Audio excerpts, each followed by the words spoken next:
Hello students, your Ajit sir here with another video tutorial based on soil erosion and soil conservation, which is a part of your chapter first in Geography class 10th, Resources and Development. हम already पढ़ चुके हैं कि soil is a great resource और जो चीज़ हमारे काम की होती है हमें उसका रखरखाव जरूर करना चाहिए। तो चलिए शुरू करते हैं। soil erosion and soil conservation यानी soil का इरोड होना, उसकी ऊपरी परत का बहना या और भी soil को डैमेज होना, और हम soil का कंजर्वेशन कैसे कर सकते हैं, किस प्रकार से हम soil का रख रखाव कर सकते हैं, उसकी क्वालिटी को मेंटेन कर सकते हैं, उसके डिग्रेडेशन को रोक सकते हैं। और सॉइल इरोजन में वाटर और विंड का बहुत बड़ा रोल है। तो चलिए शुरू करते हैं। The denudation of the soil. Denudation का मतलब ये होता है कि जो ऊपर की जो परत है सॉइल की वो उखड़ जाए, निकल जाए या बह जाए, क्योंकि वही तो फर्टाइल होती है, उसी में तो प्लांट की ग्रोथ होती है।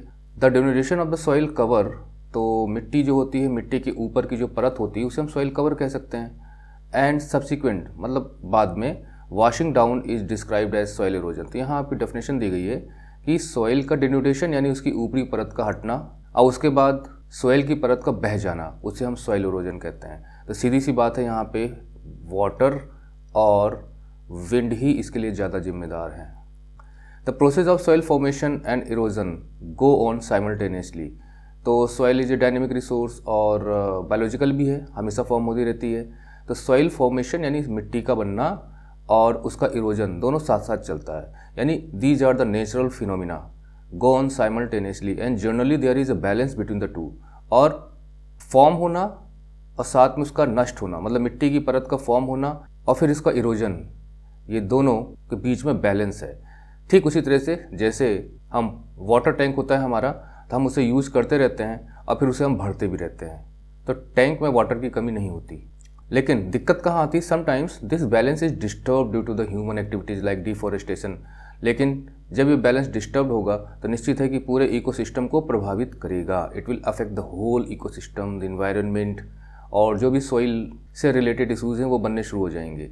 तो डिफॉरेस्टेशन एक बहुत बड़ी दिक्कत है, प्रॉब्लम है। हम डिफॉरेस्ट करते हैं लैंड को क्योंकि हमें डेवलपमेंट के लिए फॉरेस्ट को काटना पड़ता है, लकड़ी की आवश्यकता पड़ती है, तो है तो ज़रूरी, लेकिन ये बहुत ज़्यादा हो रहा है। ओवर ग्रेजिंग, जो ऑलरेडी पढ़ चुके हैं कि ज़मीन में जो घास उगती है उसको जानवर चरते हैं, तो अगर हम दोबारा उसे रिप्लेनिश नहीं करेंगे और दूसरे चारागाह पे ना चले जाएं और पहले वाले चारागाह को छोड़ दें जहाँ पे घास चरी जा चुकी है, तो जब तक आप इसको यूज़ करोगे तब तक यहाँ पे फिर से नई घास आ चुकी होगी, फिर यहाँ मूव कर जाइए, तो यहाँ जो घासें खत्म हो चुकी हैं यहाँ पे रिगेन हो जाएंगी। तो इस तरह से एक ही जगह पर, एक ही ग्राउंड पे घास को ग्रेस कराने से भी जो मिट्टी होती है वो एक्सपोज हो जाती है, नज़र आनी शुरू हो जाती है। कंस्ट्रक्शन होता है और माइनिंग, तो हम ऑलरेडी पिछले पार्ट में पढ़ चुके हैं कि माइनिंग से क्या होता है। ज़मीन के अंदर हम लोग गड्ढे बनाते हैं, होल बनाते हैं, तो वो सब कुछ सॉइल पे ही तो हो रहा है और उसके आसपास का जो सॉइल का इलाका होता है ख़राब हो जाता है। While natural forces like wind, अब जैसे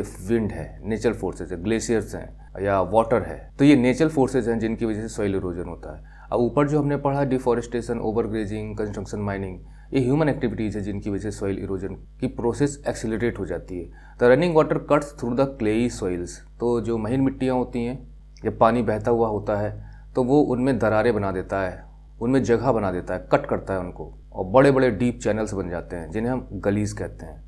जैसे आप ऊपर की फिगर में देखिए, यहाँ पे ये दिया गया है, इसको तो आप खुद भी ट्राई कर सकते हैं। जहाँ पे भुरभुरी मिट्टी हो, ऊपर से आप पानी के 2-3 बूंदे छोड़िए तो देखिए आप कैसे मिट्टी को इधर उधर छितरा के बीच में जगह बना देगा। मतलब एक जैसे गली होती है, स्ट्रीट होती है, उस टाइप की शेप बन जाएगी। तो ये जो आप देख रहे हैं ये गलियाँ हैं जो बन गई हैं, और ये बहुत डीप भी होती हैं और काफ़ी चौड़ी होती हैं। तो बहते पानी कारण ऐसा होता है, मान लीजिए इसमें घास उगी हो, पेड़ हो, तो बाइंड करके रखेंगे सॉइल को, तो पानी तो बहेगा लेकिन बहुत कम मिट्टी बह के जाएगी। लेकिन जब पूरी की पूरी मिट्टी एक्सपोज ही है, जो खेतों को देखा है जिन्होंने गांव में रहते हैं, तो जैसे गेहूं, अभी जैसे वीडियो बन रहा है तो गेहूं की बुआई के लिए खेत तैयार हो रहे हैं, जोत के तैयार किए गए हैं, आप जरा बाल्टी से पानी दबा डाल के देखो, इस तरह की गली फॉर्मेशन हो जाएगा। The land becomes unfit for cultivation, तो यहाँ पे कल्टिवेशन कैसे हो सकता, नहीं हो सकता, इसी को हम बैड लैंड कहते हैं। इन द चंबल बेसिन, हमारे यहाँ चंबल की जो बेसिन है, चंबल की घाटी, इन रेवाइंस के लिए बहुत प्रसिद्ध है। बीहड़ का इलाका है, कभी डाकू वहाँ बसा करते थे, लेकिन अब तो खैर ऐसा नहीं है। तो रेवाइंस भी बैड लैंड है। Sometimes water flows as a sheet over large areas, कभी कभी क्या होता है कि वाटर अपने साथ पूरी की पूरी शीट बहा ले जाता है, खासकर जहाँ पे स्लोप होता है। मान लीजिए इस प्रकार से स्लोप बना हुआ है तो वाटर ऐसे बहेगा और जब नीचे आएगा तो पूरी की पूरी ऊपर की जो कवर है वो साथ में चली आएगी। In such cases the top soil is washed away, तो ऊपर की सॉइल पूरी की पूरी परत ही वहाँ से हट जाती है, तो इसीलिए इसको कहते हैं sheet erosion. Wind blows loose soil, अब विंड का क्या काम है, हवा चलती है तो जो मिट्टी भुरभुरी होती है, पाउडर के रूप में होती है, उसे हवा आसानी से अपने साथ ले जा सकती है तो उसे उड़ा ले जाती है। फ्लैट और sloping land known as wind erosion, तो चाहे वो फ्लैट लैंड हो, प्लेन एरिया हो, चाहे स्लोपी एरिया हो, मिट्टी तोड़ के चली जाएगी। और जब मिट्टी उड़ के चली जाएगी, आप खुद ही मान लीजिए आप किसी ऐसी जगह पे बैठिए जहाँ पर प्लेन एरिया हो, मिट्टी हो, आप फूक फूक के उसकी मिट्टी को हटाइए, देखिए नीचे आपको हार्ड सरफेस दिखाई देना शुरू हो जाएगा। तो जो मतलब कि मृदा है, मिट्टी है, सॉइल, उसे तो हमने हटा दिया। तो इसी प्रकार से विंड इरोजन भी होता है सॉइल का। Soil erosion is also caused due to defective methods of farming, तो सॉइल इरोजन वाटर की वजह से, विंड की वजह से, और तीसरा यहाँ पे जो दिया गया है वो है डिफेक्टिव मेथड्स ऑफ फार्मिंग। हम खेती करने के जो डिफेक्टिव मेथड्स यानी कि गलत तरीके अपनाते हैं जो नहीं अपनाने चाहिए, साइंटिफिकली हमें मना किया जाता है कि इस तरह से खेती मत करिए, उससे भी सॉइल इरोजन होता है। जैसे ploughing in a wrong way, गलत तरीके से आप जुताई करते हो खेत की। जैसे up and down the slope, मान लीजिए पहाड़ों पे स्लोप बने होते हैं, आप वहाँ पे खेती करना चाहते हो, तो आप इस प्रकार से खेती करोगे, मतलब इस तरह से वर्टिकली, तो पानी बह के तो नीचे चलता चला जाएगा ना। अगर आप इस तरह से करोगे तो पानी कम से कम इनमें रुकेगा। हम मेथड्स अडॉप्ट कर सकते हैं पानी को रोकने के, मिट्टी को बांधने के। तो अप एंड डाउन जो होते हैं वो चैनल्स को फॉर्म कर देती हैं for the quick flow of water leading to soil erosion. ये हिली एरिया के लिए ज़्यादा है। Ploughing along the contour lines can decelerate the flow of water down the slopes, तो पहाड़ी इलाकों में अगर जो वाटर ऊपर से नीचे को जो फ्लो होता है उसे हम डिसेलरेट कर सकते हैं, मतलब उसकी गति को कम कर सकते हैं। तो देखिए, तो तय है कि अगर ऐसे पहाड़ बने हुए हैं, इस तरह से पहाड़ बने हुए हैं और हम इनमें खेती करना चाहते हैं, तो अगर हम इस प्रकार से टेरेसेस बनाएंगे तो पानी आएगा फिर इसमें रुकेगा। हम यहाँ पे मेड़बंदी कर सकते हैं, बना सकते हैं। लेकिन अगर हम खेतों को इस तरह से ना बनाकर अगर हम खेतों को इस प्रकार से बनाएंगे तो वो स्लोप से पानी बहता हुआ नीचे निकल जाएगा। तो ये तरीका गलत है। तो ploughing along the contour lines can decelerate the flow of water down the slopes.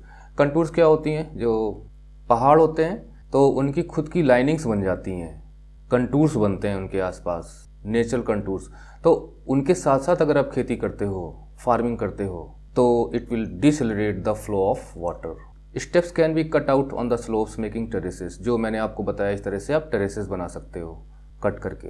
तो पहाड़ों पे सीढ़ीनुमा खेती होती है, वो टेरेसेस ही होते हैं। टेरेस कल्टीवेशन रिस्ट्रिक्ट्स इरोजन, इससे इरोजन रुकता है, क्योंकि वो जो टेरेस बनाते हैं इस प्रकार से, तो यहाँ पे उसको मेड़ बांधते हैं इस प्रकार से। तो पानी क्या होता है कि इसमें भरेगा, फिर थोड़ा सा कट कर देंगे तो फिर इसमें भरेगा, फिर थोड़ा सा कट कर देंगे तो नीचे वाले में भरेगा, तो इससे सिंचाई हो जाती है, तब तक ऑब्जर्व भी करता है सॉइल पानी को, तो इस तरह से इरोजन नहीं हो पाता उतना। तो टेरेस कल्टीवेशन हो सकती है, इरोजन रुकता है इससे। Along the contour lines cultivation हो सकता है। वेस्टर्न एंड सेंट्रल हिमालयाज है वेल डेवलप्ड टेरेस फार्मिंग, तो हमारे यहाँ जो वेस्टर्न एंड सेंट्रल हिमालयाज हैं वहाँ पर अच्छी खासी टेरेस फार्मिंग होती है। Large fields can be divided into strips. अब आते हैं हम थोड़ा प्लेन एरिया में। जो बड़ी बड़ी फील्ड्स होती हैं उनको हम स्ट्रिप्स में डिवाइड कर सकते हैं। कैसे, मान लीजिए ये प्लेन एरिया है, तो आप ये प्लेन एरिया इतना है, तो आप इसकी पट्टियाँ बना सकते हैं इस टाइप से, इस टाइप से, इस टाइप से, स्ट्रिप फार्मिंग। और क्या कर सकते हैं, strips of grass are left to grow between the crops. तो मान लीजिए कि आपने यहाँ पे घास लगा दी, थोड़ी सी बड़ी बड़ी हो गई, और यहाँ पे आपने क्रॉप बो दी, मतलब क्रॉप आपकी है, फिर यहाँ पे ग्रास है, फिर यहाँ पे क्रॉप है, फिर यहाँ पे ग्रास है। तो इससे क्या होता है कि इसकी वजह से भी सॉइल इरोजन रुकता है। खासकर विंड जो है वो जब बहेगी तो शेल्टर प्रदान करेगी, जो इनक्लोज्ड एरिया है दो तरफ ग्रास के बीच का जो स्ट्रिप है उसको। तो this breaks up the force of the wind, इससे विंड की फोर्स ब्रेक होती है। This method is known as strip cropping, इसको हम स्ट्रिप क्रॉपिंग कहते हैं। जहाँ पे हवाएं बहुत ज़्यादा चलती हैं वहाँ पे लाभदायक है। प्लांटिंग ट्रीज मीन्स की line of trees to create shelter also works in a similar way. तो जो शेल्टर बेड्स हैं वो पेड़ों की भी शेल्टर बेड्स बनाई जा सकती हैं। वो इसमें इतना अंतर है कि ये क्रॉप के लिए ठीक है, क्योंकि क्रॉप ज़्यादा से ज़्यादा कितनी ऊंचाई तक जाएगी, तो उतनी ऊंचाई तक घासें हों तो रोकती हैं।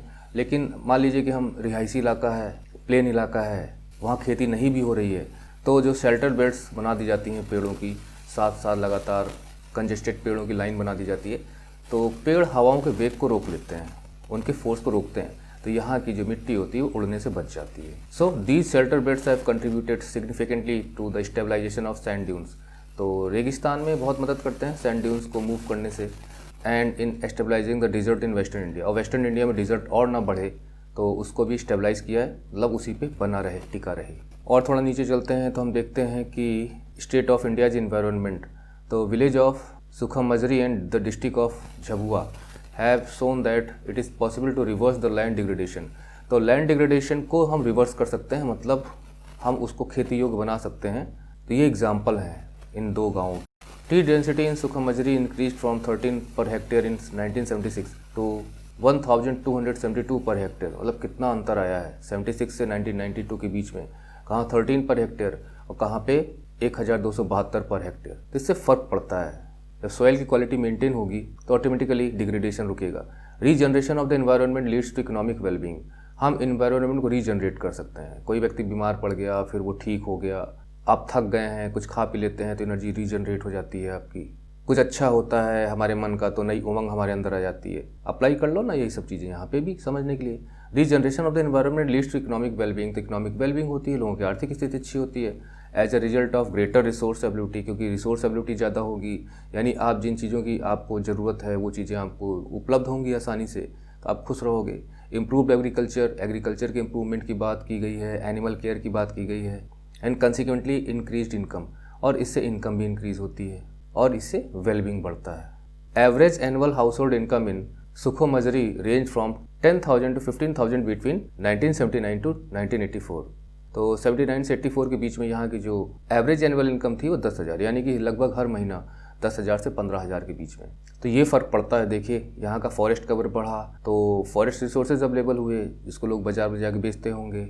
एग्रीकल्चर प्रोडक्टिविटी बढ़ेगी, पैसा आएगा, इनकम भी बढ़ेगी। और तो कुछ नहीं दिया गया है इसमें। हाँ, ये कार्टून है, इसको भी स्टडी कर लेते हैं। People's management is essential for ecological restoration. आखिर मानव ही तो यूज़ करता है इनको, जानवर तो सिर्फ नेचुरली जितना ज़रूरी होता है उतना यूज़ कर लेते हैं। तो हमारे हाथों में मैनेजमेंट है, with people being made the decision makers, क्योंकि हम ही डिसीजन मेकर्स हैं। जैसे उदाहरण के लिए मध्य प्रदेश गवर्नमेंट को उदाहरण दिया गया कि 2.9 million hectare of about 1% of India's land area are being ग्रीन्ड।